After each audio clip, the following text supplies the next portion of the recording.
You wake up, check your phone, and immediately the day is running you.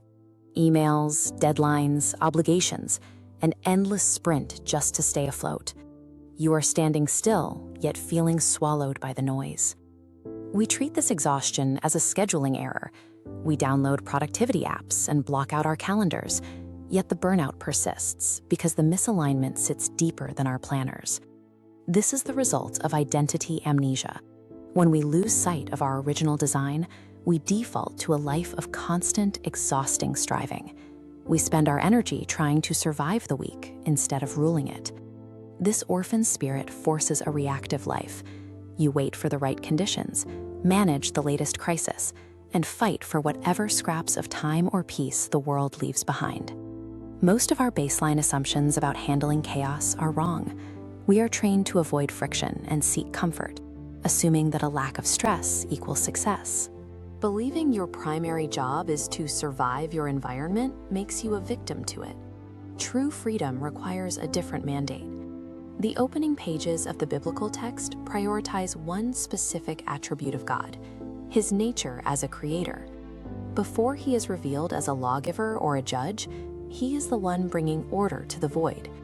As an image bearer, your DNA is wired to mirror that nature. You were designed to create, structure, and build the world around you. True fruitfulness pushes your internal potential outward into the environment. You stop waiting, taking authority over your assignments today. This internal be phase is prerequisite for lasting growth. Become capable of holding the weight of your assignment before scaling. Operating from this grounded identity removes the panic. The desperate need to grind for validation fades when you realize your worth is settled before you even begin the work. Actions rooted in fear or scarcity will eventually fail. Fruitfulness demands that you step into the be before you attempt to do. Once the identity is set, your primary assignment begins: the active confrontation and organization of environmental chaos. There is a predictable rule for this process: disruption always follows intention. When you pursue a calling, the environment pushes back. You are bracing against a headwind, fighting to keep things exactly as they are. Subduing is the authoritative response to this disruption. It is the refusal to let the chaos of the world dictate the outcome of your divine assignment. Subduing is a mechanic of force.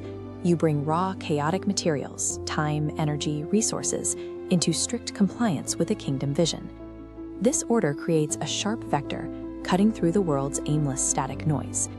Stepping into the do phase changes your relationship with resistance. Disruption becomes the raw material you use to build the solution. The world's success formula prioritizes chasing the have, focusing on the money, the titles, or the peace as the primary target. Pursuing these outcomes directly creates exhaustion because you are chasing a moving target. In the divine order, focusing on identity and action produces these results as a byproduct. Subduing the chaos of your time and energy creates a surplus.